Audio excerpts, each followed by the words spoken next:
Okay, we've officially done the first month of the transfer window and loads of business has happened for PSR reasons and because of the Club World Cup. So today we're going to look at every completed Premier League deal and we're going to analyse them. Loads to get through, 5 different categories. Let's crack on. We're starting with Reijnders joining Sunderland on a free transfer. This one I think will be announced today, maybe tomorrow. He's of course left Atletico Madrid. Didn't have the most successful 24-25 campaign in my opinion, but very versatile, offers experience at left back and at centre back. Let's not forget this is a player who's played over 100 times for Atletico Madrid across the last 4 seasons. I think it's an okay move. He's 31 years old, he probably will be a starter, and his experience adds to this Sunderland unit. Next up, we've got Wolves' acquisition of Fer Lopez. This actually happened a couple of weeks ago for about £19 million, and they are obviously getting a precocious talent. He has exploded onto the scene.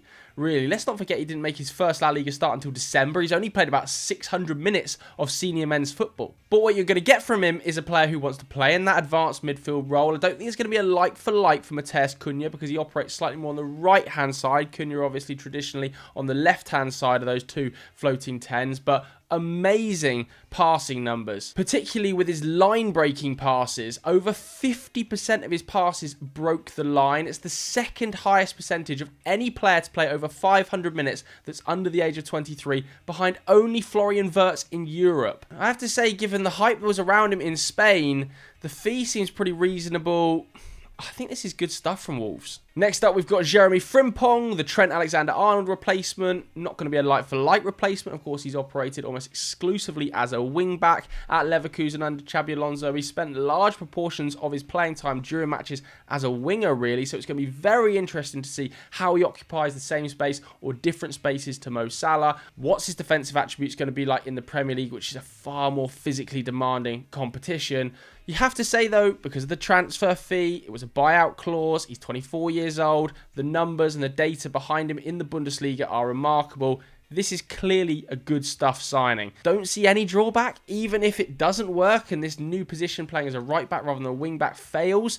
I see Liverpool making their money back pretty easily. Next up, we've got Liam Delap. Of course, he joined Chelsea. That buyout clause for about £30 million.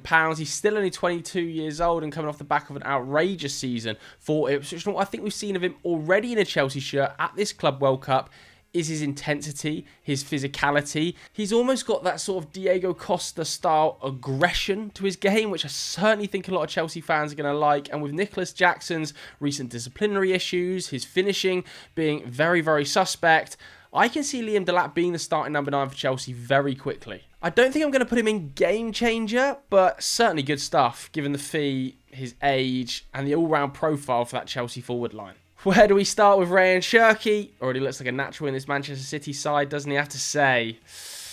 Man City look pretty scary.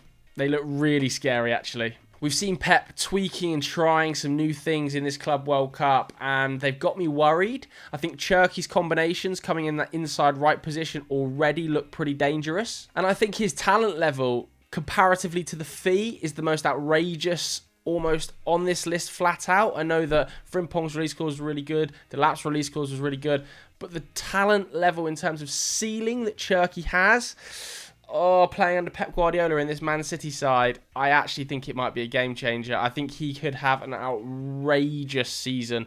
The options in terms of depth and quality that Manchester City possess in those positions behind Erling Haaland, it's frightening. I just don't see any world in which Rayan Cherki doesn't become the superstar that his numbers, the eye test, his development over the last couple of years has shown he can be. Brentford got the deal done for Kelleher quite early. Obviously, they were trying to offset the exit of Mark Flecken. He left the club at 32 years old.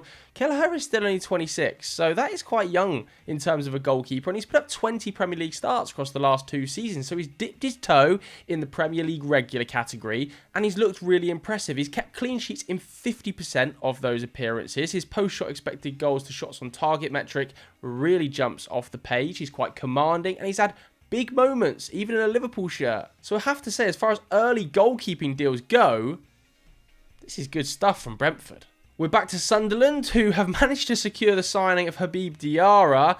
Really surprising move, this one. Obviously breaking Sunderland's record transfer fee at 35 million euros. Great sale by Strasbourg, who had a remarkable season, and he played a big role. I don't think people realise quite how good he is in creative areas. Obviously 9 goal contributions last season, but it doesn't necessarily tell the full picture. He's an excellent ball carrier, puts up huge chance creation numbers. I'm slightly worried about the idea. I've seen some Sunderland fans talking about him playing in a double pivot. Not sure that's going to get the best out of him physically. I don't think he's the best going backwards. I would like to see him get a little bit more protection, have more of a free role. The idea of a Neil and Diarra partnership worries me a little bit. But again, Sunderland, I'm going to put this straight in good stuff. Leeds have moved for Lucas Mecha. This has been done quite quickly because, of course, he was out of contract too.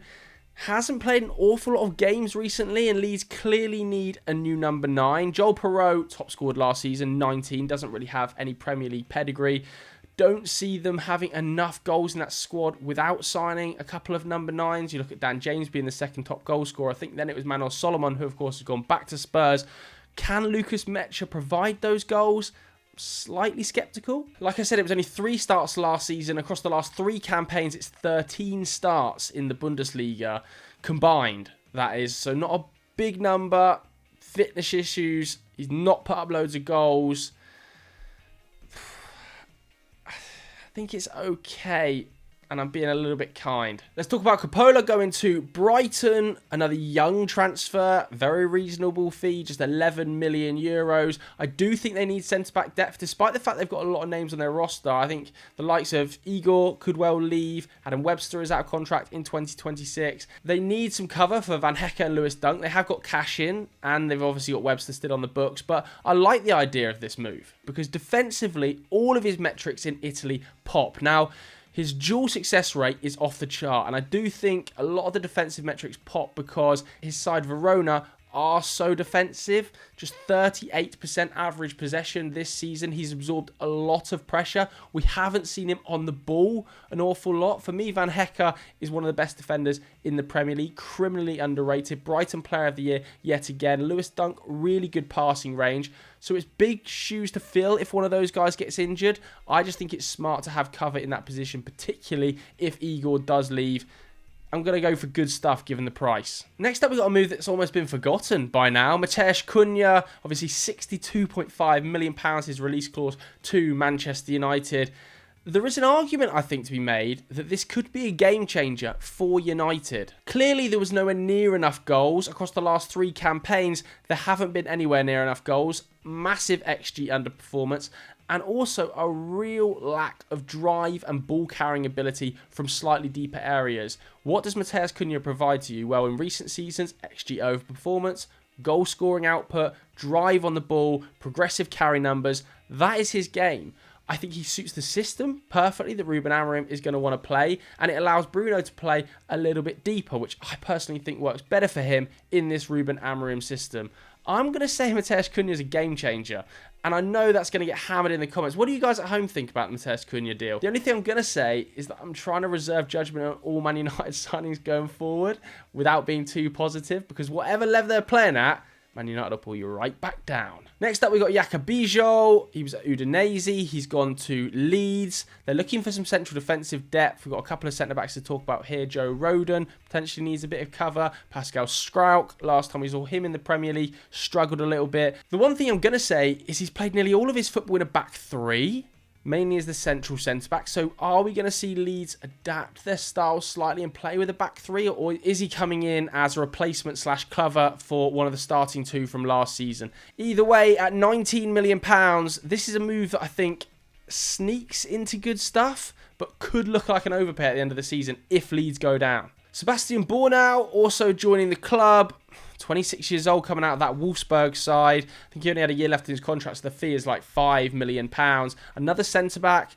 They definitely need an awful lot of bodies in this Leeds side. My one concern so far is how many of these players displace the starters from last season and instantly upgrade the best 11. Look, the fee is so small, I think it's an okay move, but this is a player who only made 8 starts last season at Wolfsburg. I think Leeds will be looking at these players as cover. Bijou aside, I think they need to do more in the market. Tijani Reijnders, he's fitted in like a glove to this Pep Guardiola system already. Again, I kind of think this could be a game-changing move. For me, that Man City midfield last campaign lacked so much dynamism, and that's exactly what Reijnders provides to the team. He already feels like a young Ilkay Gundogan with his late box arrivals at the Club World Cup, but his physicality in wide spaces, his adaptability and versatility to play different roles within the midfield at Man City under Pep is clearly going to be a huge asset. Worrying as well, because last season I thought he was one of the best midfielders in the entirety of Europe, and that's exactly what Man City needed to plug into that midfield. Let's go to Truffert, who has joined Bournemouth. This is the Kerkez replacement, and it's a really interesting pickup because when you look at the data underlying, it's very, very similar to Milos Kerkez. The overlapping runs, the cross percentage, his intensity out of play, his carries into the box, all mirror up with what Milos Kerkez was able to produce at Bournemouth. Now, that's not to say you can just rip them straight out of Ligue 1, put those numbers into the Premier League and they will translate. What Kerkez did so well was physically he was able to handle this league. Let's see if Truffert can do that. The fee though is so small again. A lot of these deals that have been done so far in this window, you have to say they look like really good value. Even some of the bigger names like Frimpongs, like Delaps, I think they've been smart acquisitions, and Truffert's going in there as well. Okay, let's talk about Joao Pedro. This move is happening at a rapid pace. They've nicked him from under the noses of Newcastle, who have got so much mud building up right now in forward areas. It's unbelievable. All of their transfer targets are getting nicked. Joao Pedro to Chelsea is really intriguing. Chelsea fans, let me know what you think about Joao Pedro joining the club. Where is he going to play? Is it going to be this slightly changed system that we've seen in recent games under Maresca, where there are a couple of 10 positions, almost that left-hand second striker, playing as a left-hand 10? We saw Cole Palmer do it recently. Didn't love him in that role. Is that where Joao Pedro is going to operate? Is he going to be a left winger? How do you guys at home see Joao Pedro fitting into this Chelsea side? If you take the fit out of it, I think the fee is about right. £50 million, climbing to reported £60 million for a 23-year-old that last season put up 20 goals in all competitions, 50% were penalties. This season, 10 goals, 50% were penalties. He won't be doing that at Chelsea because Cole Palmer will be taking the penalties. But what you also see is a really hard-working, versatile forward that's excellent in the pocket, good on the half-turn. For me, I think this is an okay move. I'm still a little confused. Next up, we've got Axel Tuanzebe. He's coming into Burnley on a free, so not much to lose here. You'd say this is an okay move, I think. Wasn't absolutely sensational at Ipswich last season. 20 starts, a lot of them came at right back. It'll be interesting to see where Scott Parker uses him. Is it a right back? Is it a centre back? Is there going to be a change in shape? Despite the fact they put up record-breaking defensive numbers last season, I struggle to see them being able to do that in the Premier League. The Ait Nouri fee at the time felt like a ridiculous bit of business. So cheap. I'm surprised Wolves let him go for as little as he did, but they had the contractual issues, didn't they? And he clearly wanted to go to Manchester City, who seem to have got one of the outstanding young left-backs in the Premier League for a pittance. His ball-carrying ability, his tenacity out of play is slightly underrated. I think his combinations with Jeremy Doku on that left-hand side already look pretty impressive, don't they? For me, the fee means this is clearly going in good stuff. I'm not going to put it in game changer just because I want to see how Pep Guardiola utilises his fullbacks. They change up so dramatically, so constantly. This new idea of them playing really wide on the touchline will suit Ait Nouri. Let's talk about Brighton signing Babis Kostoulas. Now, I was actually in Athens recently, and I was told by about 15 different taxi drivers how ridiculous level talent this guy is. Brighton have been shopping in the Greek market recently. Of course, Stefano Tsimas, he was signed in January. He'll be joining this summer. That was for about 25 million. I actually think Babis breaks the Greek record for the most expensive transfer of a Greek player ever at 45 million euros. And that is a lot of money for an 18-year-old who has scored 7 league goals in his senior career. Yes, he was outstanding, absolutely outstanding for the Olympiacos youth team when they won that UEFA Youth League competition, beating the likes of Bayern Munich and Inter Milan along the way. And clearly, the underlying numbers are a pretty scary sight. He's so physical, so intelligent. He is a big unit and takes his chances really well. But at 40 mil. I think this is bordering on an overpay from Brighton, which is harsh to say, and he might well end up being a superstar, and this could look really silly. But as we sit here today, £40 million for an 18-year-old out of the Greek Super League, it is a risk. The one thing you'll say is that Brighton's risks nearly always pay off. Tony Bloom is one of the best owners in the game, and the recruitment staff at Brighton are operating at 100% hit rate, so I'm going to look very silly. Kepa has gone to Arsenal for £5 million.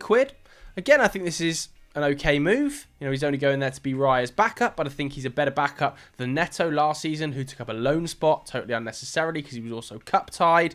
This is a player who started over 30 games last season for a Bournemouth side that have been picked apart at the back. You know, they've lost Kerkez, they've lost Howson, they're going to lose Zubimendi, all to top teams, to Real Madrid, to PSG, to Liverpool. Now they're losing the goalkeeper, who was on loan there last season, to Arsenal. I think it says a lot about Bournemouth's trajectory. But for Arsenal, they're getting a pretty experienced goalkeeper. As a backup, I don't see any issue with this. He's going to push David Raya really hard.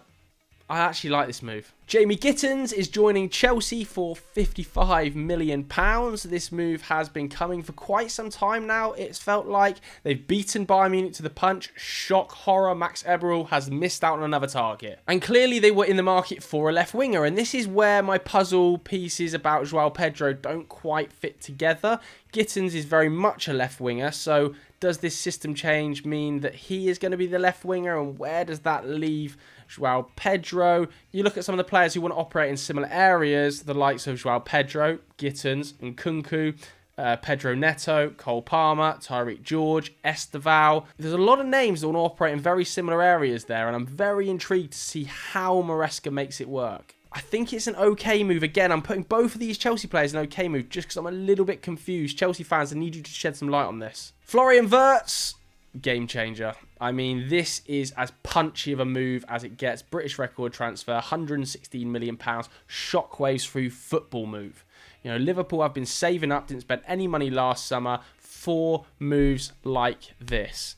Florian Wirtz, whatever you think of the fee, is the most outrageous young talent that is gettable on the market. We can talk about your Bellinghams and Musialas, you know, some of the PSG boys as well, Lamine Yamal, but none of these guys are gettable. In terms of achievable superstars, Florian Wirtz is the guy. And I've banged on to death about his ability and his data, but what he also does is attract others. You know, if Liverpool can go out there and sign Florian Wirtz, other players will look at that and think, wow, that project, that is a ridiculously tasty option for me. Liverpool coming off the back of a Premier League win, signing players like Florian Wirtz, keeping Van Dijk, keeping Mo Salah. If I was another player, I would want to go to Liverpool. Palace have brought in Walter Benitez as a backup goalkeeper, I would guess. He's 32 now, but he did start pretty much all of PSV's games last season as they won the Eredivisie title. Is he going to come in and compete with Dean Henderson? I think Dean Henderson had an outstanding season last year, one of the most underrated goalkeepers in the league. I guess Benitez comes in as competition for him, and it was a free transfer. So, yeah, it's okay. Okay, let's talk about Zubimendi joining the club. I think, slyly, this is a bit of a game changer for Arsenal. I think if Zubimendi hadn't had such a protracted, prolonged transfer, and this move just happened in the course of a week in June, people would be saying, oh my God, Arsenal have managed to get Zubimendi ahead of the likes of Liverpool who've wanted him in recent years, Barca, Real Madrid, Bayern. He is a remarkable talent, and the reason I'm going to put him in game changer is I think he changes the shape of how Arsenal want to build up and build attacks. With Thomas Partey leaving the club, I don't think even he had the best tempo control. What I mean by that is an ability to spray the ball long when it needs to be, play short when it needs to be, and time his passes. I think Declan Rice will be freed up even more with his arrival, and what it does do is because Arsenal were a little bit slow in their build-up last season and putting it out wide a little bit too early, it allowed the wingers to get doubled up on, particularly a player like Gabby Martinelli. With Zubimendi in the side and his passing range and his passing tempo, I expect them to build up much, much quicker and score a bunch more goals. Now, people won't put that down to Zubimendi in the long term, because a player like Martinelli suddenly might start scoring loads of goals. Erdegaard might start scoring loads of goals. But I back Martin Zubimendi to be at the base of pretty much all of those moves. For me, this is a really, really key signing for Arsenal because the midfield did need turnover. Another really good signing for Liverpool, good stuff, is Milos Kerkez. Great fee, £40 million. Feels cheap almost, given the levels we saw him hit at Bournemouth last campaign. His physicality is ready-made for Liverpool. He almost feels like a Jurgen Klopp fullback, which is going to be really interesting to see under Arne Slot. Feels like a young Andy Robertson in his work rate and his crossing ability, how quickly he's able to drive into the box and commit defenders himself. Overall, I just love the Milos Kerkez deal. I don't think it's a game changer, but it almost could be because of Liverpool's issues at left back. Burnley have also brought in Hartman, haven't they? It's going to be interesting to see what happens, as I said earlier, with the shape of that back line, because, of course, Lucas Pires played an awful lot of game time in that left-back slot. Hartman is coming off the back of a horrendous knee injury, so I don't think the adaptation period is going to be the easiest necessarily. He's going to be competing for Pires for that slot, but he did once upon a time have a really high ceiling, and he's still only 23 years old, so if he has recovered from the knee problem, will he be utilised as a left-back, maybe a left midfielder, a left wing-back? How does he operate in this Scott Parker system? That is going to be intriguing. Overall, though, because of the injury, I suppose the fee was just £8 million, but I'm going to put it in an okay move. Last up, we have got Christian Norgaard. I haven't put anybody in my NA category so far. I think some of the early business here has been really, really impressive. I would maybe drop Mecha down to Nat if I had to put somebody in that category, but let's focus on Norgaard. I'm seeing loads of conflicting things online, maybe even between the Arsenal supporters, to be honest with you, about Norgaard. Does he come in? Does he raise the ceiling? Well, first and foremost, he's not replacing Thomas Partey. That's what Zubimendi is doing, who's a better game controller, tempo setter than Thomas Partey. He's coming in as a Jorginho replacement. Jorginho didn't play a bunch of minutes last season. 700 Premier League minutes. I think it was 1,200 in all competitions. So it's not as if he was starting week in, week out, and Norgaard won't be either.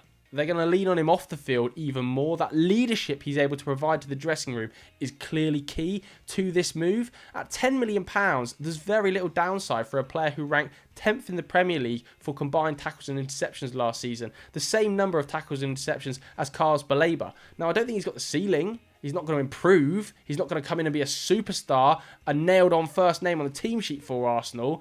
But leadership, experience, can still provide some destruction to the team. I think this is an absolutely okay move. I don't see what everybody's crying about. Okay, so that was my list of completed deals. By the time you watch this, there might be more, so I will redo this at the end of July. If you enjoyed this video, hit the like button, hit subscribe. I'll speak to you later.